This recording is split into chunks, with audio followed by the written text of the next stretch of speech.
This video is brought to you by Patreon. By signing up on the Phat Pack Magic Patreon, you get early access to all content, as well as grab bags of valuable cards and amazing mats exclusive to patrons. You can help keep coverage for Paper Magic alive by showing your support on the Phat Pack Magic Patreon today.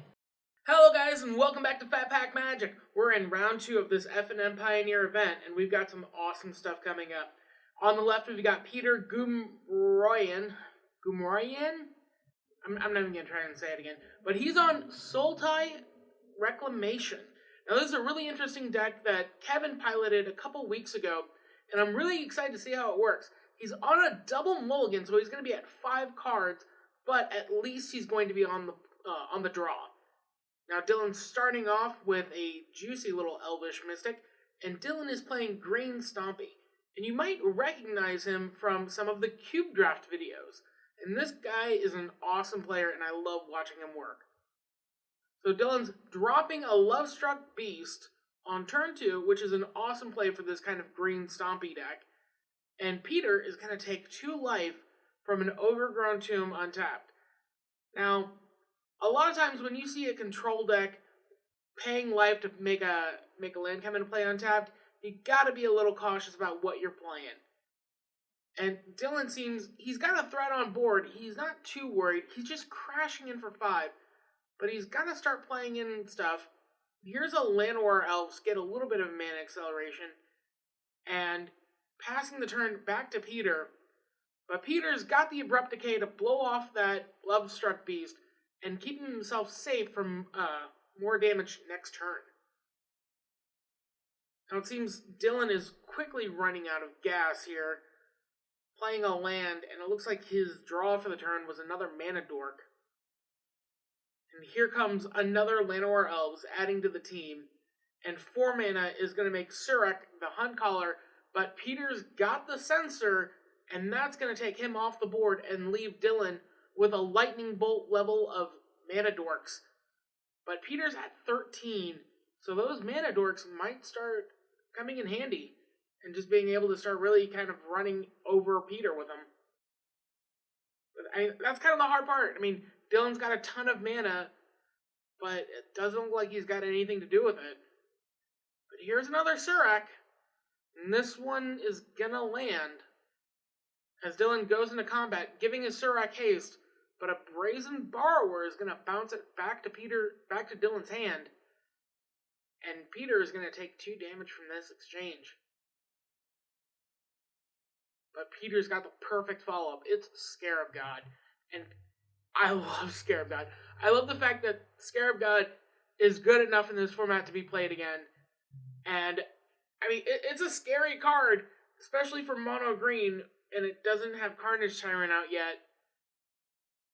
So Dylan's going to recast that Surek, and his dudes can get haste again. The only problem is if he swings in with the Surek and the 3 dorks, he's going to risk losing the Surek, whereas Peter will just get the Scarab God for another turn.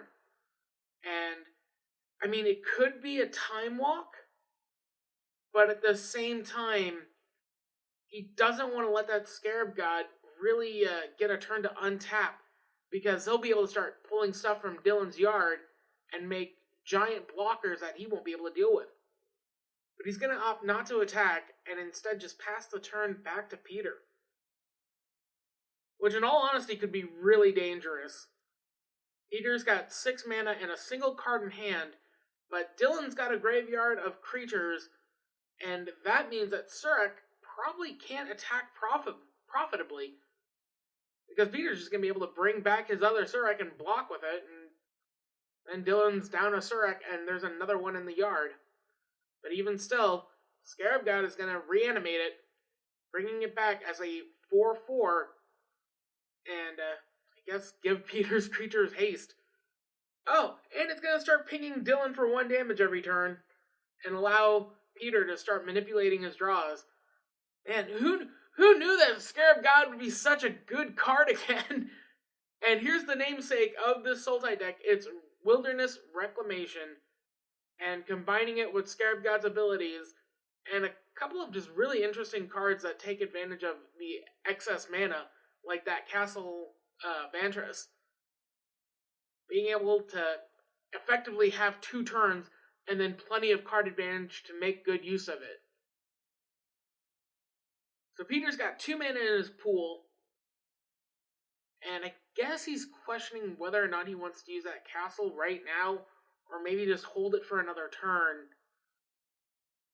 I mean, oh, well, that's a good use of mana. Dig through time. But he's going to go a diggin' after untapping. And he's going to get a peek at the top 7 cards. And that's a nice little grip of 7. There's a Growth Spiral that he can cantrip. There's a Thassa's Intervention as well. And those look to be the picks. Double checking one more time. And Thassa's Intervention has really been an interesting card for me to watch being played out. It's effectively a Quench Cancel at 3 mana, or another Dig Through Time when you have excess of mana, and we start getting into turns like this, where Dylan can probably pay anything Peter's going to ask him to. So Growth Spiral is going to cantrip, no land, but it's still going to draw Peter a card, and start being able to fuel the next Dig Through Time. That Scarab God is pretty scary too. However, if Dylan can drop something excessively scary like a Galta, Peter might be in a bit of trouble here.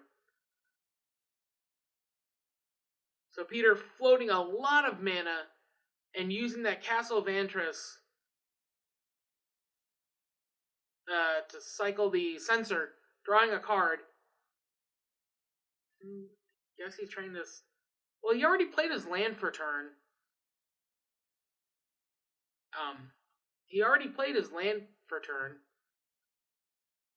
I guess they're skipping over the fact that Peter already played his land for turn. So here comes a Thassa's Intervention for 4, and this is going to allow him to pull up 2 cards. And, I mean, in my opinion, I feel like Thassa's Intervention is a really strong card.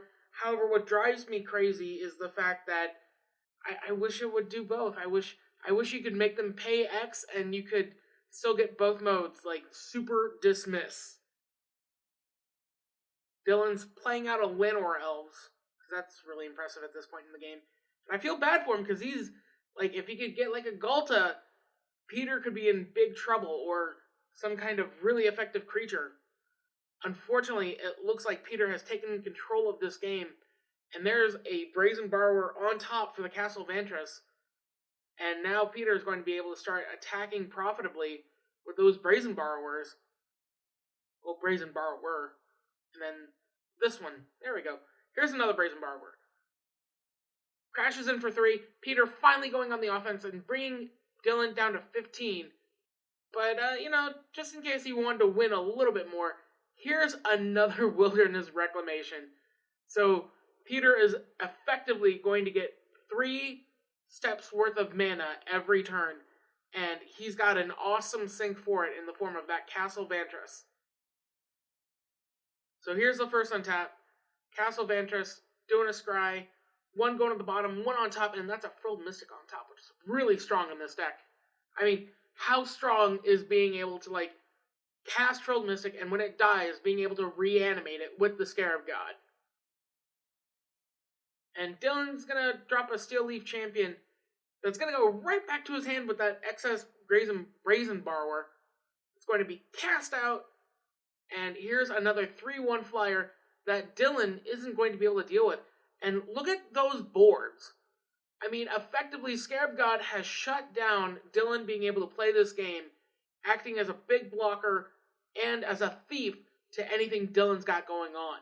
And those 2 Brazen Borrowers coming down and beating a rain into Dylan's face, bringing him down to 8. And Dylan is really struggling here. Seems like Nykthos is making a ton of mana. So there's a Steer Leaf Champion and a Sir Farron, the Henge Hammer. Now, this is a pretty interesting mix of cards. Surik is going to be able to give something haste. So Dylan is saying, before combat... here we go. Looks like Peter isn't even going to let it resolve. Here's 4 mana. I'm going to reanimate your Lovestruck Beast, because Surik is going to give something haste, and that Steel Leaf Champion might want to get frisky and start attacking in here. Now, unfortunately, Scarab God is going to make that Lovestruck Beast only a 4/4, but it can't attack or block. And it looks like Peter's going to let that Surf Aaron resolve and play out a Brazen Borrower, and Dylan's going to say, yep, I am dead. And the game 1 is going to go to Peter, utilizing that Scarab God and those Wilderness Reclamations to just get tons of mana and have a place for it to go. And we are going to skip ahead just a little bit and go on to game 2. And here we go. We're back and we're on game 2. Now, Dylan might look a little lethargic, but that's because he hates playing up against control. And he's on a mulligan. In fact, the other day, like last night, we were playing my Vintage Cube, and I finally got a chance to play. And I'm at 1 life. Dylan is playing mono black aggro, and I dropped the moat. And unfortunately, he has no way to get through it. And we're playing, and he's like, did you know I just really hate playing control? I'm like, yeah, Dylan, I know. So here we go. It looks like Dylan is going to keep this hand. He's going to be on the play and pitching 2 cards, which is really rough. A double mulligan. And he's at 5 cards. But here's a Lovestruck Beast. And if he can start just getting through, he might be able to make this work. Peter starts off his turn with a tap land and passes back to Dylan. Dylan has found Carnage Tyrant, one of the most potent cards against Peter's style of deck. And here's a Sir Farron. We saw her last game, but she never really got to do anything. Will she be able to start the pump process now? Peter playing out a Shockland and taking 2 life for it. I mean, that means he's got counter magic up, or some kind of trick. He's reading over Sir Farron, and she can pump another creature for 2 damage. However, he's going to opt for the Lovestruck Beast before combat. And Peter is asking, hold on a second. Do I want to let that 5 power creature resolve? I mean, he can theoretically turn off that creature by killing the 1/1. But he's going to use a Brazen Borrower to bounce the Surf Aaron first. And Dylan is going to swing in with that 1/1, bringing Peter down to 16. He's playing a Woodland Cemetery. He's got black online, and it looks like he's got an Abrupt Decay ready to fire off in hand. Now, Dylan just needs to get to that critical mass of 6 mana where he can drop a Carnage Tyrant and really take over this game.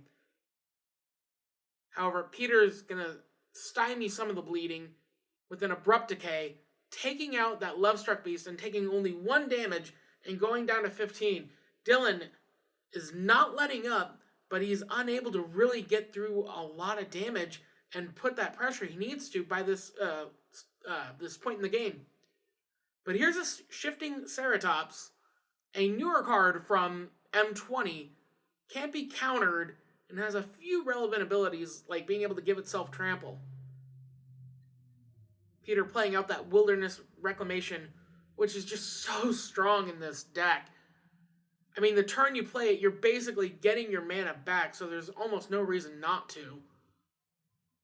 Dylan playing out that Sir Farron, and Ultimate Price is going to kill off that Shifting Ceratops. The Ceratops might have protection from blue, but it does not have protection from black, and Veil of Summer is no longer legal in this format. Peter going down to 14, and he's not on 1 card anymore. Like in the previous game, which is insane, he was on a double mulligan to 5, and he was still able to bust it out. Now it looks like he's going to be taking 2 pain from a Watery Grave, and he's going to go for a Thassa's Intervention for 3.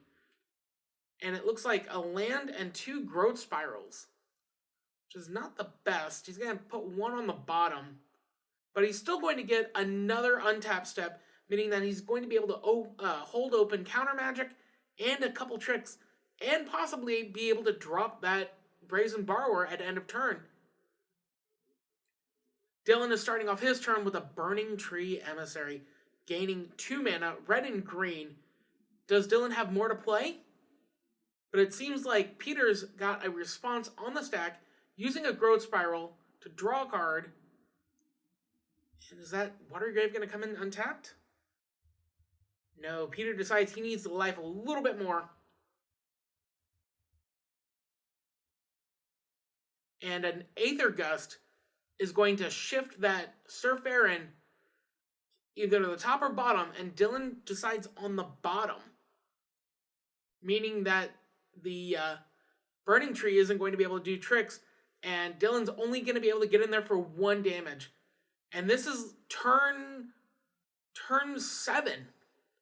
So Peter is in a really great spot here, able to start attacking and blocking, going on offense and defense, being able to cast spells like Dig Through Time on his own turn, because he's going to be able to untap with that Wilderness Reclamation at the end of his turn. And Dylan kind of stuck on lands here, and holding Carnage Tyrant in hand. That's got to be really rough for Dylan, because Carnage Tyrant is just so good against Peter's deck. It can't be countered. It's got Trample. It's got Hexproof. And Peter uses the rest of his mana to pull out a Brazen Borrower and pass the turn back to Dylan. And I think that Wilderness Reclamation is one of the key points to this deck, because it's going to allow Peter to do so much stuff and generate, like, a lot of his cards, like Dig Through Time, generate card advantage, but they're heavy mana cost. But with Wilderness Reclamation, he's able to do it on his own turn and start playing on Dylan's turn. So a giant Thassa's Intervention is going to be able to dig Peter 5 cards deep. He's taken 3 damage from that Burning Tree and the Human Token. He's at 8 life. He's kind of comfortable. He's pretty much stabilized at this point in the game. Right now, he just needs something like a Scarab God to really take control. And Dylan's got a lot of stuff in the graveyard. Well, a couple of things. But a Shifting Ceratops is pretty good, especially since Dylan can activate the green ability. So in hand, Peter's got a 2 Frilled Mystics. So a lot of counter magic is open. He swings him with the Brazen Borrower. Dylan lands at 17. Peter plays a land and untaps it at the end of his turn with that Wilderness Reclamation. It's a Lumbering Falls, meaning that he's going to be able to start blocking. Dylan is so close. He's at 5 mana. But can he drop that Carnage Tyrant before it just doesn't matter? Dylan's swinging in, and here's a Lumbering Falls activation. It's a 3/3. It's going to be able to block that Aspect of the Hydra is going to come down. It's going to get countered by the Frilled Mystic, but Dylan has another Aspect of the Hydra that's going to pump the Burning Tree Emissary +2/+2, and it's going to kill off that Lumbering Falls. But man, I mean, that was just kind of pretty much all Dylan had in hand. He's got 1 card left, and it's a Carnage Tyrant. Peter taking 1 damage, going down to 7, but I think he's fine. He's shifting a little bit, kind of excited to finish off this game.